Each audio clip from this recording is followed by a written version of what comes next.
With the 2016 presidential election so close, I thought I'd review a movie that's about a presidential election. In the Line of Fire, starring Clint Eastwood. Now, before anyone brings it up, yes, I do know that Clint Eastwood endorsed Donald Trump, but I don't care. I'm not here to judge Clint Eastwood for his politics or his beliefs. I'm here to judge him as an actor and a filmmaker. So that is solely what I'm going to be sticking to throughout this review. But just in case anybody is curious on what I think about this year's election, just to get it out of the way, I think this year's presidential election has become one of the biggest shitstorms in my lifetime. And I don't care for either candidate, and after a lot of very hard thinking over the past few months, I've ultimately decided that I'm not voting in this election. Well, I know that may not seem like the right decision to many people. It's what I've decided, and I'd be very surprised if I end up deciding to vote for someone, but ultimately that's what I've decided. And the thought I had when I pretty much made that decision was, this is just a big mess, and I'm just gonna sit back and watch everything crumble. See what happens.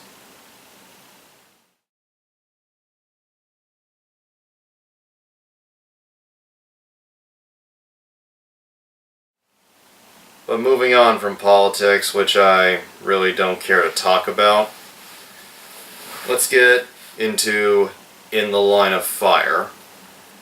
In the Line of Fire is my favorite movie about a presidential election, and it's also, from all the movies I've seen from him, my favorite Clint Eastwood movie. I was considering reviewing Bulworth, which is another great election movie, but that film's not a presidential election movie, so it doesn't really fall into the theme I wanted to have for this episode. But In the Line of Fire is just incredible. It's a gripping thriller. It's got some very good action. It has one of Clint Eastwood's strongest performances, and it has John Malkovich as probably one of the greatest movie villains of all time. If someone were to ask me who I think my favorite movie villain is, that'd be a hard question, but off the top of my head, I would have to say John Malkovich as Mitch Leary from In the Line of Fire. And for anyone who hasn't seen the film, let me give you the rundown of the plot. Clint Eastwood stars as Secret Service agent Frank Horrigan, who has been a Secret Service agent for probably over 30 years. And he's been in the game so long that he was one of the agents that was working to protect Kennedy back in the 60s. And he was there when Kennedy was shot, and for all these years he has blamed himself and felt guilty about not being able to save him. And now in the 90s, he works as a counterfeiter buster, and while investigating a potential threat, he comes across a very dangerous man played by John Malkovich, who is planning to assassinate the current president. And he's planning to kill the president during the final weekend of the election year. And what exactly are Leary's motives for wanting to kill the president? Not so much anything that the president himself has done, but more, I guess, what the government and the system has done. It's revealed later on that Leary was once an assassin for the government, and in his own words, he has done pretty horrible things for God and country. And he feels, I guess, that killing the president will be either a statement, a sense of revenge, or to shake up the system.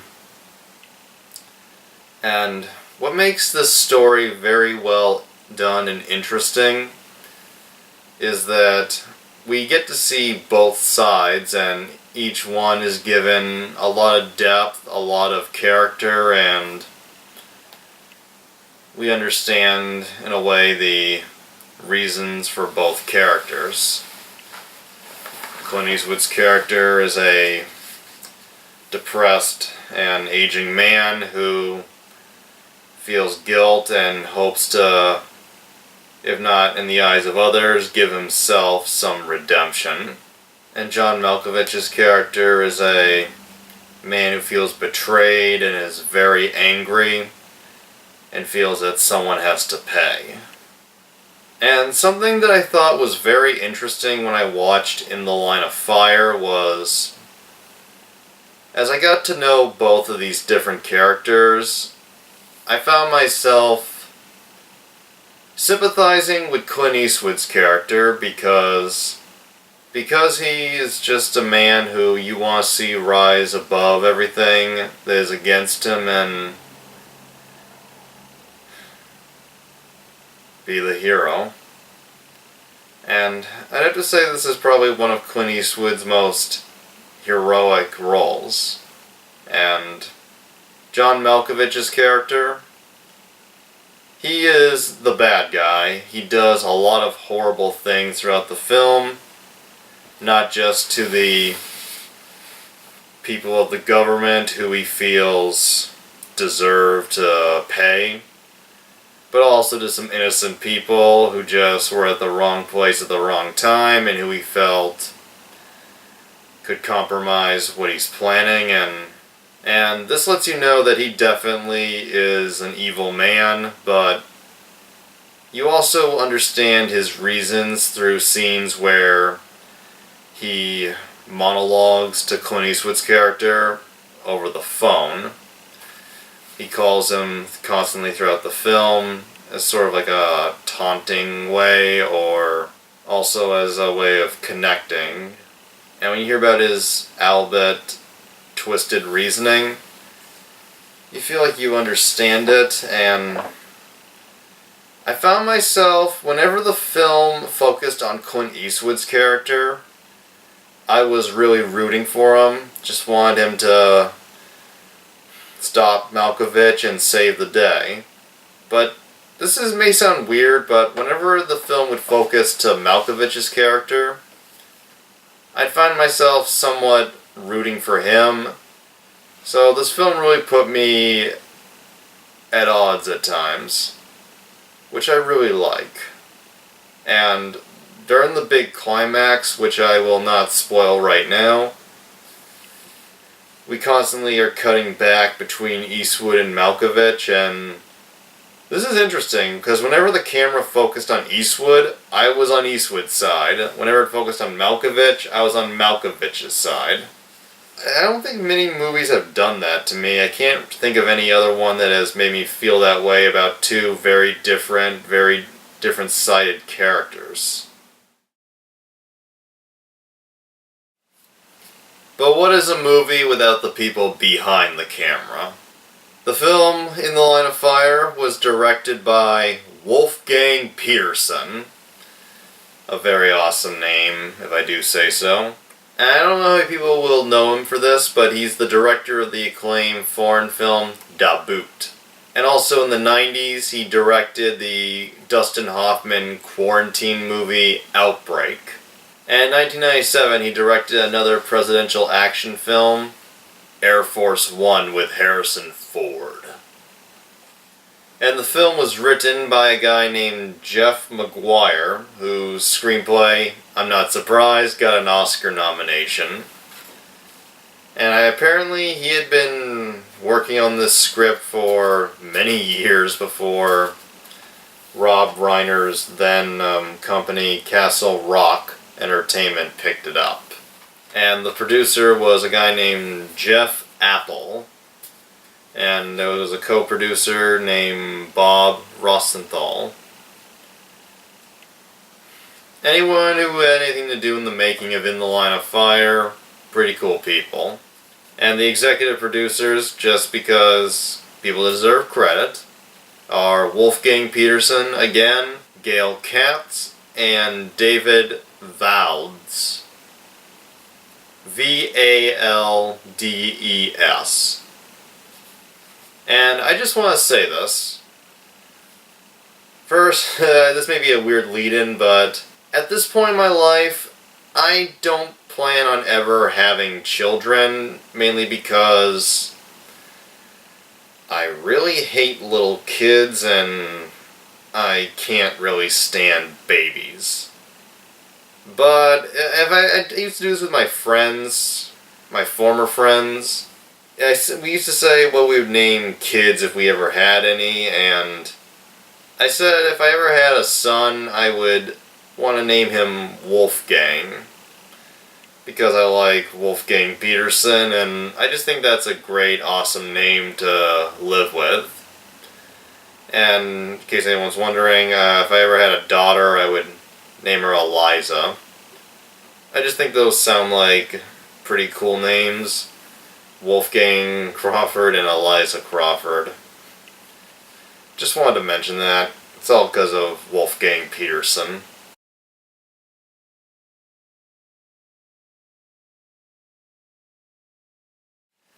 And the film's editing was done by Anne V. Coates.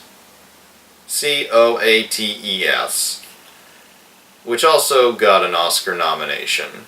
All the people who worked on the technical side of this film did a very excellent job.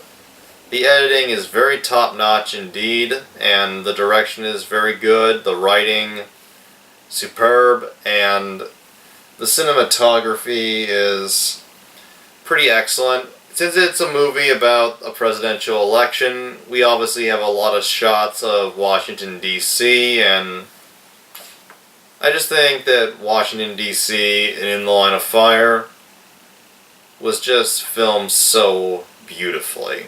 And the credit for cinematography would go to John Bailey, not the guy who does the narration for the web show Honest Trailers. And then we come to one of the most key elements in making a film great, the music score. And holy shit, the music score in this film is fucking awesome. The music score for In the Line of Fire is done by the legendary Ennio Morricone, who also did the score for Clint Eastwood's breakout film, The Good, the Bad, and the Ugly. Ennio Morricone is just so fucking talented, I don't think words can do the man justice. The only things I can say for the man are, he did the music score to my all-time favorite film, John Carpenter's The Thing, which was an excellent horror film score, and why it got a Razzie nomination, I will never know. My guess is someone decided to shoot up cocaine and heroin at the same time. And also, his Oscar, which he won this year for The Hateful Eight, was way, way overdue. And on to the cast. I think I pretty much summed up Clint Eastwood's character in all the way I could when I talked about the plot. So, what do I think of Clint's acting in this movie? I know a lot of people don't really think much of Clint Eastwood's acting abilities, but I do think he is extremely talented, and although he almost always plays the gruff and grumpy character, he plays it so well. And even if he's always angry, he still is able to add a ton of depth to them. One of his best performances of all time is in The Outlaw Josie Wales, where we do get a scene of him being vulnerable, but we get to feel so much for that character and understand that character, and it's hard to describe Clint Eastwood's acting. It's mostly through his face and the way he conducts himself, and Facial acting is a pretty underrated thing, I think, where you can understand so much just through the way they look. And the character of Frank Horgan is, like almost every Clint Eastwood character, very flawed, but you like him. And next to being an asshole, which he lovingly admits, he also is a little sexist at times, but not to an extent where you hate him, just the kind of sexism or chauvinism that comes with a man from another generation, and these bits are done very well in scenes where he interacts with a female Secret Service agent named Lily Raines, played by Renee Russo. A very awesome actress who can go toe-to-toe with a lot of very tough men and be a pretty good badass herself. They get some scenes where, when Eastwood first meets her, he assumes that she is a secretary, and they have some good back and forth banter between each other. There's a scene where he, in a jokingly asshole-ish way, says the reason that she's on the president's detail is to help get the feminist vote. And the way he says it, you know, he's not trying to be mean, and maybe he doesn't fully believe it, and that he's just, even as funny as it sounds, busting her balls. And she equally busts his, but that's not all that these interaction scenes are about. Renee Russo's character, she is, I think, the head agent for protecting the president. At least, as far as, like, in the field. They're like the superior agents who stay behind desks, who give them occasional orders, and Renee's character, she is supposed to be, yes, the romantic interest for Eastwood's character, and this is one of those movies where, when you think about it, there really didn't need to be any romantic scenes. This is a movie where all the interaction scenes, minus the playful sexism bits, could have easily been done with just a friend character, and you could have cut out the whole romantic subplot of this film, and it really wouldn't have changed anything. But I guess they felt like it gave Horgan a reason to feel good about his life, and while many people will point out how it may seem, once again, cliched for a much younger woman to hook up with a man who, by the way, Clint Eastwood was 62 when he made this movie. And while that does seem ridiculous, I gotta admit, Clint Eastwood and Renee Russo have some pretty damn good chemistry. Even before they get into the whole romance part, their interactions, they work very well off each other, and they're honestly genuinely cute. Like, what can I say? I like the romance in this movie. It's very nice. And there are some people who don't mind age differences, so their relationship is not totally unbelievable. Maybe the fact that she's a very professional agent, and maybe this whole thing goes, I guess, against protocol. But I don't let it bug me, and some movies, if it doesn't get too ridiculous, I can suspend my disbelief. There's a great scene around the third act where Frank Horgan and Lily Raines are in the presidential suite, and he just talks about what he felt that day when Kennedy was shot and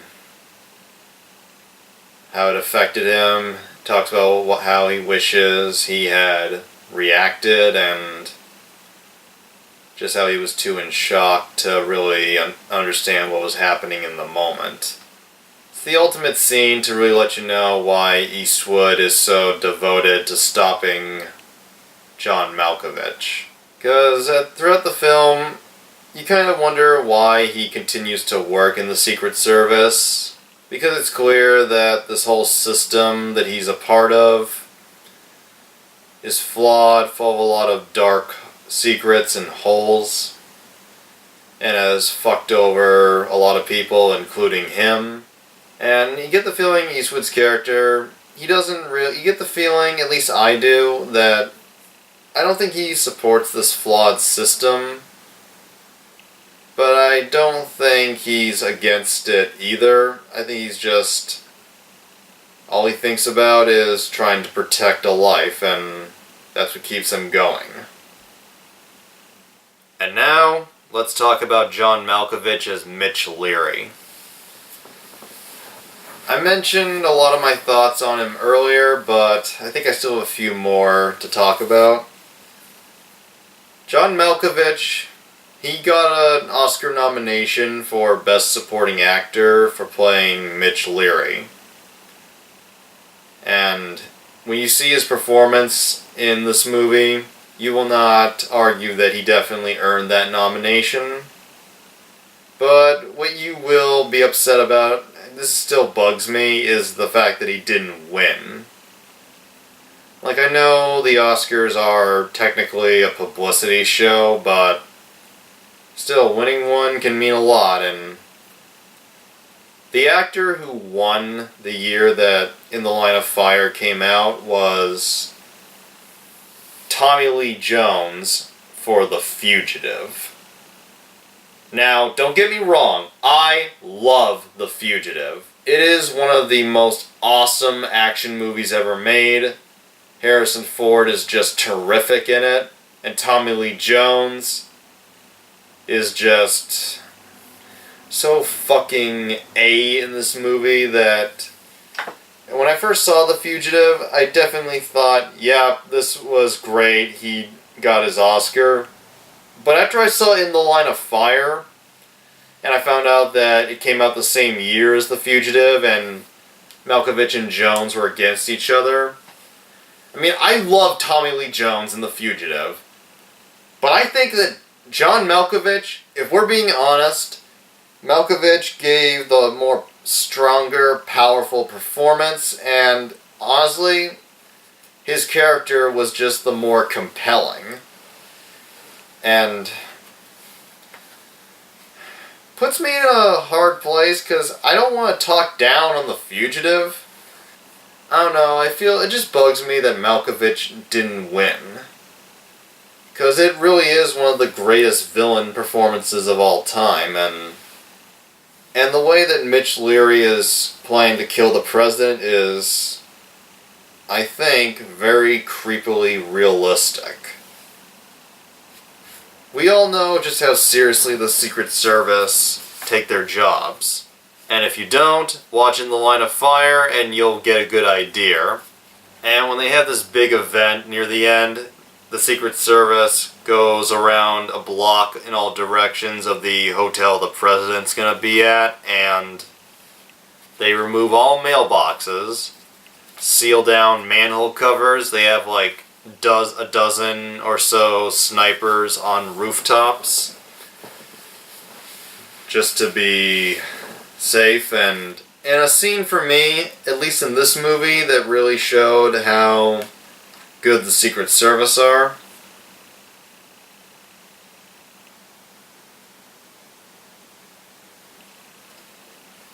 Near the end, where Mitch Leary tries to kill the president, the Secret Service immediately grab the president, and before even the president, I think, knows what's going on, they rush him just out of the hotel in like under 2 minutes.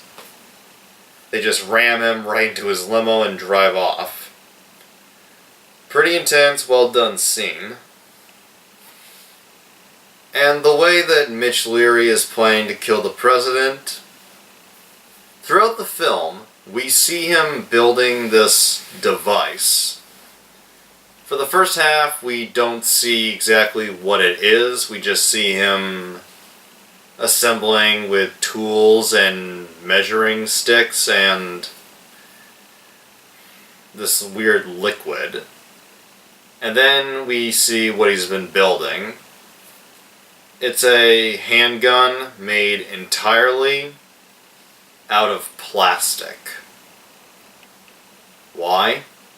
A plastic gun can make it through metal detectors at speech events, fundraiser events, and it can be disassembled so we can hide the pieces and just go through the metal detector.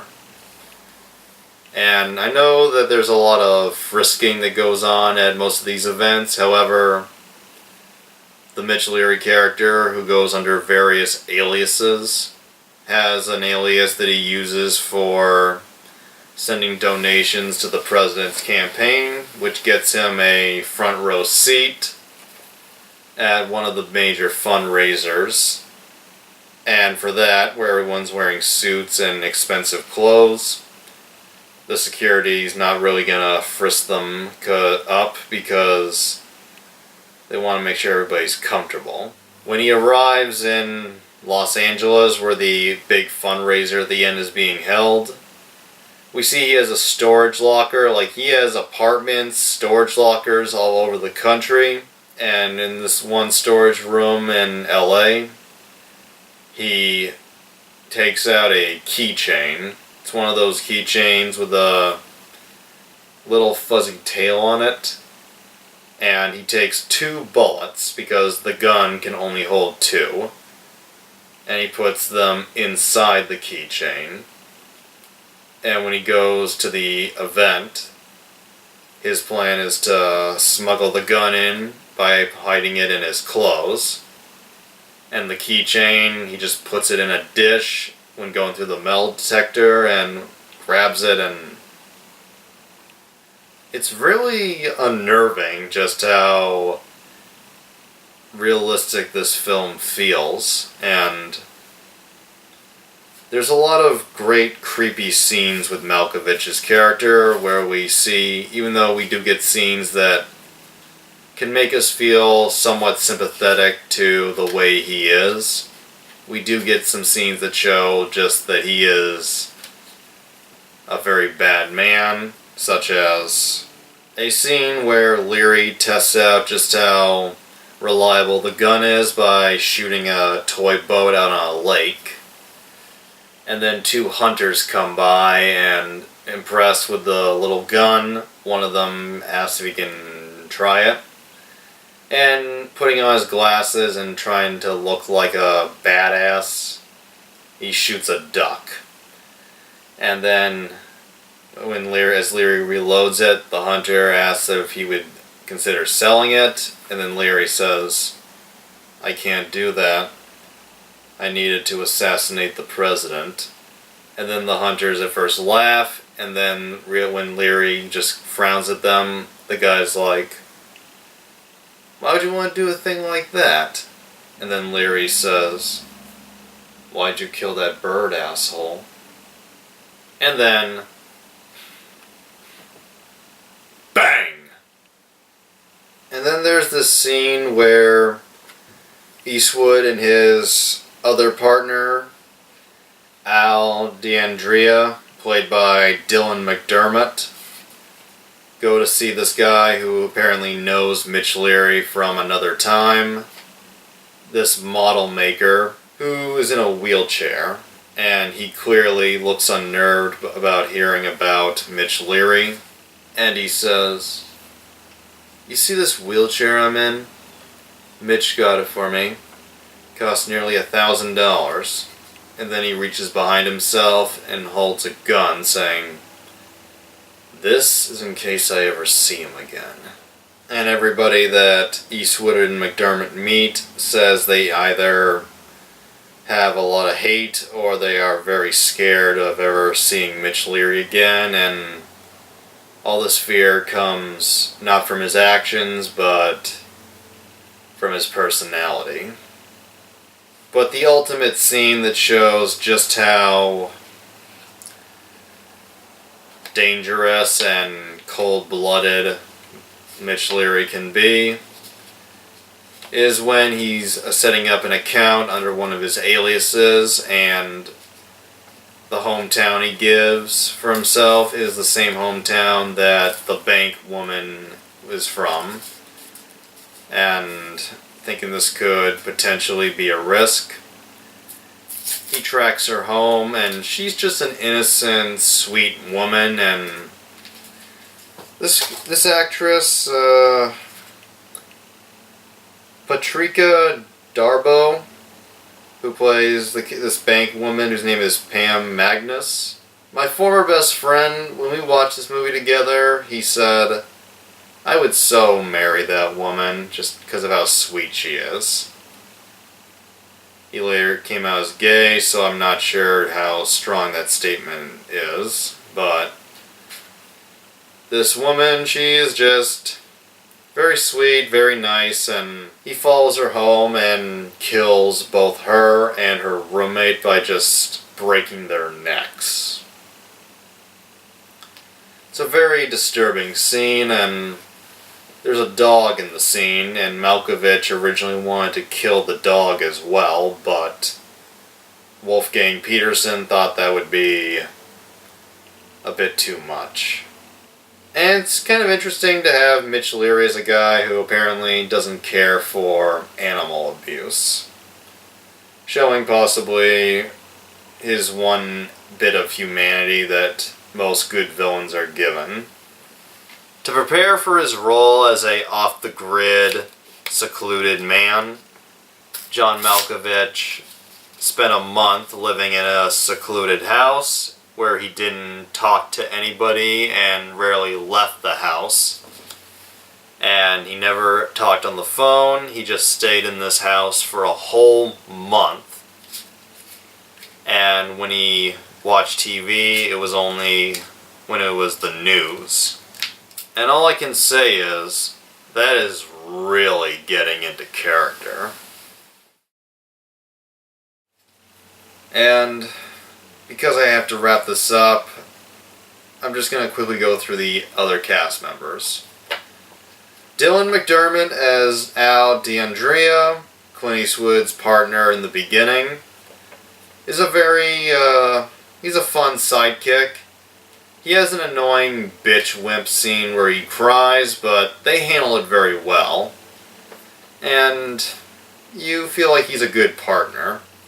Gary Cole, a favorite character actor for many people, plays Bill Watts, who's kind of one of the two big bosses to the Secret Service, and he's like the asshole boss who's always got a reason to be pissed.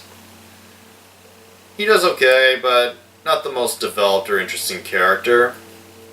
John Mahoney, who many people would know as the dad from Frasier, plays Sam Campagna, Campagna, an old friend of Frank who is now his boss and is the more supportive but also by the book type of guy, and he's pretty good. Does a pretty good job. The late Fred Dalton Thompson as the president's campaign manager, Harry Sargent.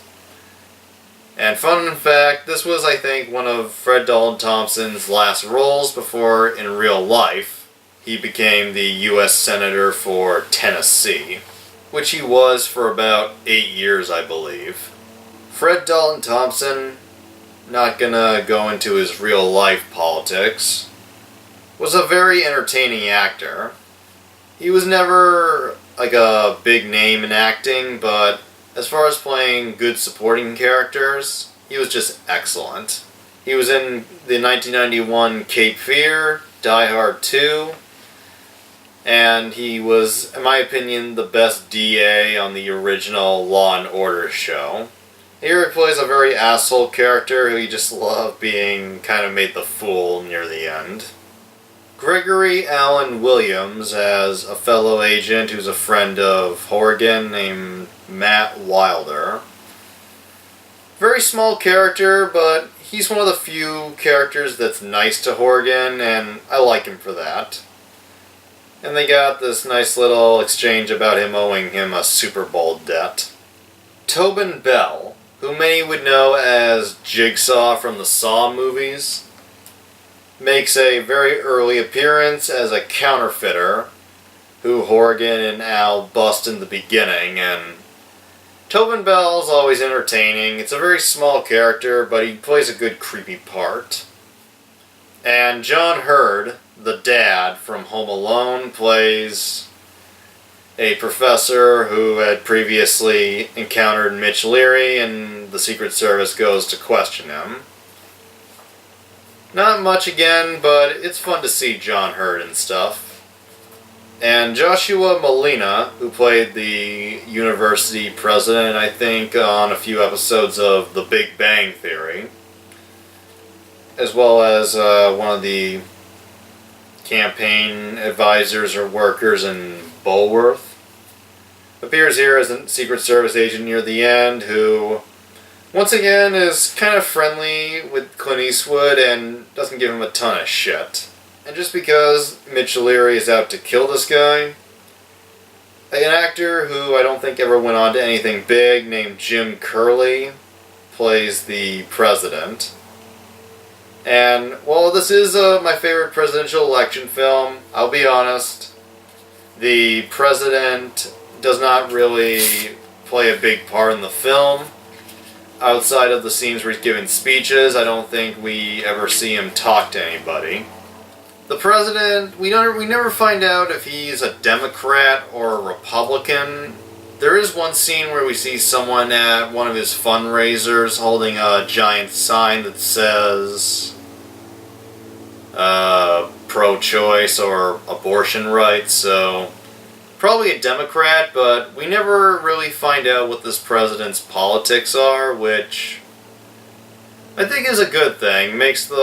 I just like that they kept it kind of neutral as to what the politics of this movie should be. And I feel that is about it. Good luck with figuring out who you're going to vote for, and if you want to take your mind off things or feel less stress, I recommend watching In the Line of Fire. I give it 9.8 out of 10 stars.